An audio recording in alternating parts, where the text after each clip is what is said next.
Hey, Steve Alex, welcome back to Wild Adventure 2020 Skyblock Edition. My name is Wild Ones, and today I am over here at the desert biome. I know it doesn't look much like a desert, but in just a few moments you will probably see what I'm doing here. We've spent a bunch of time working over here. To be honest with you, I have died several times, both falling off of stuff and being killed by stuff, but there you go. You saw the little flash, you heard the crunch. I have created another mob spawner over here in the desert biome, and the reason for that is primarily to get the drowns to die. Now this is just a pure drop farm, but the drowns will drop. Let me switch into a different view here and show you what I'm looking at here. The drowns will spawn, and when they die they will drop sand. You can see several down there. We actually have a platform up there, and I used the same technique of having solid blocks to lure them off the edge and trapdoors. It's just a single platform. Now, I said drowns, I meant husks.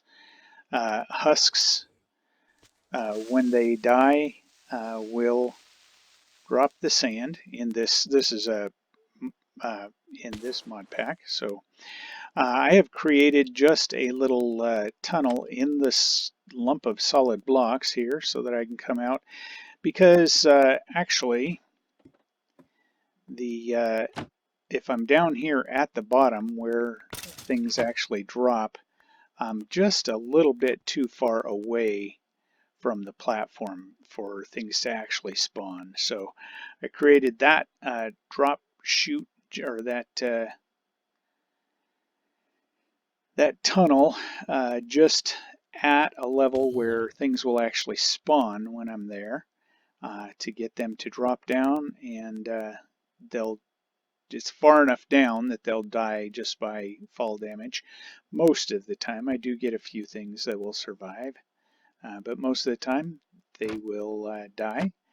Now I put a little area back here for me to kind of got a bed in case I want to pass the night, and a few other things. And then I've got this area up here where I just was, where I can go down and just kind of hang out here and wait.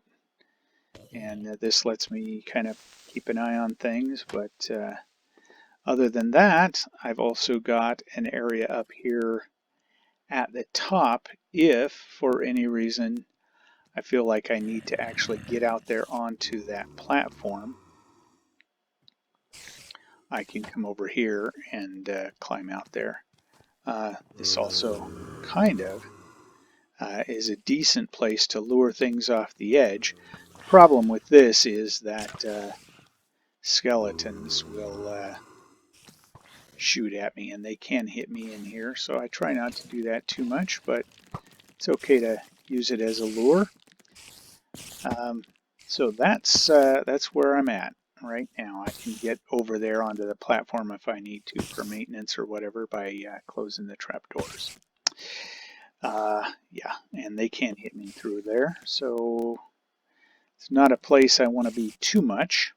Let me get my HUD back. Oh, that's right, that's not a flip down there. All right. And then I can go all the way up to the top. Now I need to be careful because spiders will climb up to the top here and come out and try and get me. So anyway, that's that. I want to show you, I've recorded a little bit of footage of how I built this, and so I'm going to show you that. But there's, I do have a couple things I want to let you know about. So I'm going to show you that footage, and I'll talk about those other things kind of as I'm showing that to you. I'm here on the central island, and I want to show you some things that I've done here. So first thing, let's go down here, and I want to go down to the kind of access level. I have gone ahead and built a path out here to the Mushroom Island. Um, and I did that off camera because there wasn't anything really interesting that I wanted to do out here at the Mushroom Island other than to go ahead and use some bone meal to get some giant mushrooms. So I did that. Now, of course, this is a lower level than the natural island level, so I brought it down. I don't know, what is this, maybe 5 or 6 blocks, and rebuilt the island, brought some extra dirt over here and expanded it out so I would have a nice base, and that's it. Now, the other thing that I did was to go ahead and build another platform or walkway out over here towards the desert, and pretty much did the same thing here. So I kind of built out the area around to kind of outline the desert biome, and filled that in with cobblestone.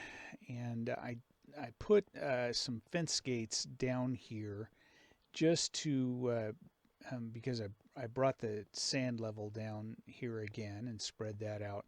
Now this platform is on the half slab, the bottom half slab level, but the sand is sitting at the full slab or the top level. So I put the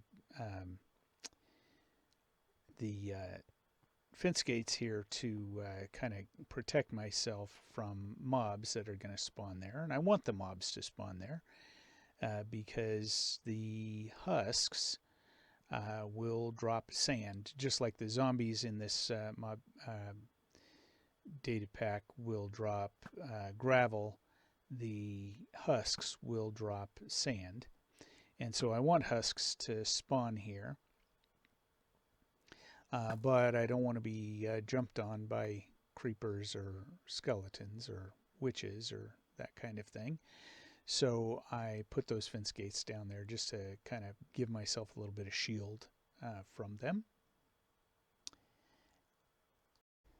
Now I spent some time just trying to figure out how this was going to work, and to see if this would be worth just doing in this way. I played with a couple of different options, mostly just waiting for stuff to spawn here at night and then going up and taking care of it when it did.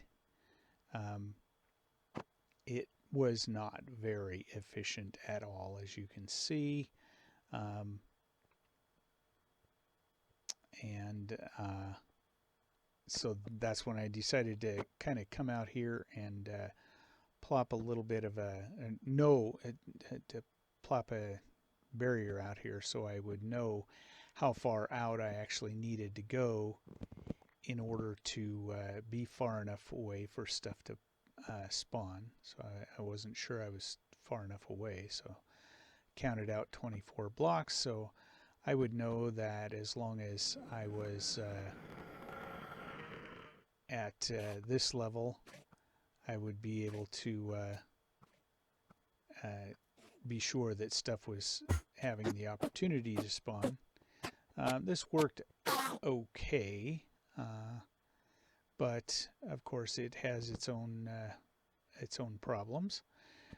So after playing with this for a while, I decided just put in a barrier there to help me deal with Enderman. But after I did this for a while, I decided I needed to do something just a touch better. So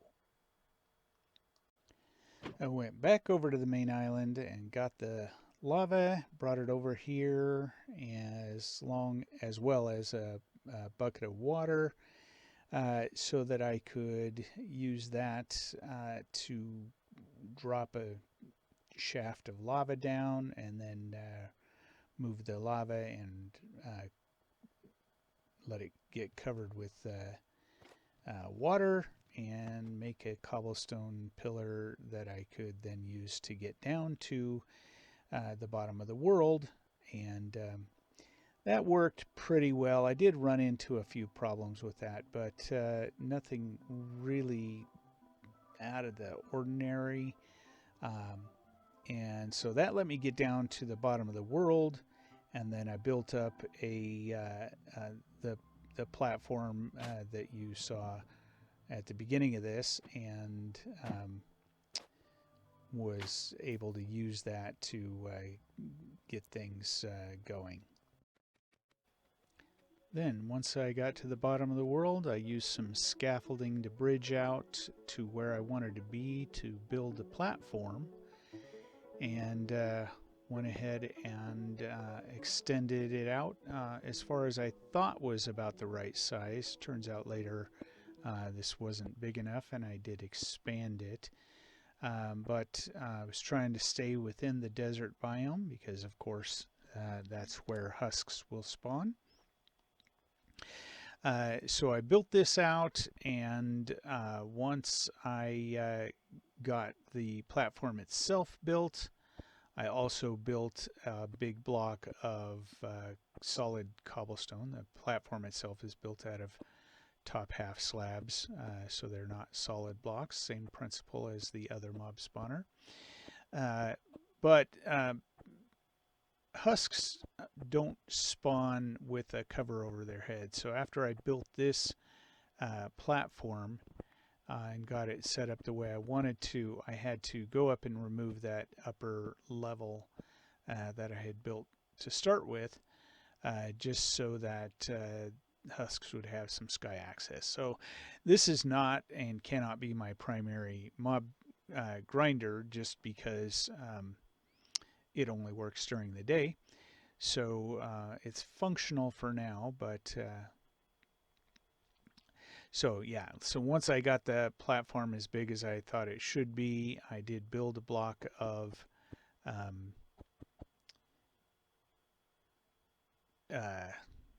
solid blocks out here just away from it, and then tried that for a while. That worked okay, but it was still kind of slow. So I decided to come back over here and harvest a bunch more spruce logs, because I could do the 2x2 trees, and usually a harvest of one of the large trees gives you just about a stack, and I figured by converting the logs into planks, I could probably do with maybe 6 or 8 large trees would give me plenty of spruce to build a giant block of wood or a giant block out of wood to fill in that gap over there and make that a solid block, which would be a better lure. And then I could also expand the platform out just a little bit more to give it more spawning spaces. So that's what I did.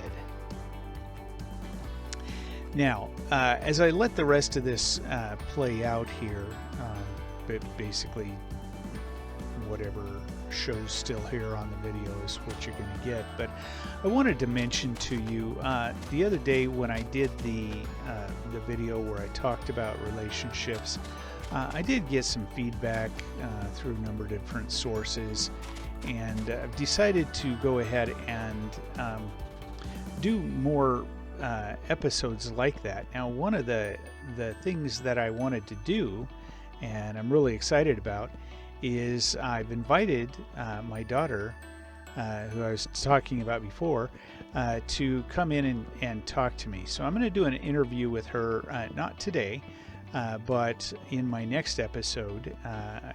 I'm going to do an interview with her, and there are a couple different topics that I want to talk to her about. One of them is that get a little more of a conversation going with regards to that, but then I have something else that she has done recently that I'm really excited about, and I know she is as well. And so we are going to talk about that as well. So look for that here in the next episode. I'm hoping to be able to have that out either Saturday or Sunday of this week. So that would be either February 1st or February 2nd. Those are my targets anyway. I'm hopeful that I can do that one of those 2 days. So at any rate, that pretty much is going to do it. You saw the end result at the beginning of this video, and so this is just the process I kind of went through, and the step by step of what it took to get there. So I'm going to go ahead and cut it here, guys. Hope you have a fantastic day, and we'll see you all next time. Bye, guys.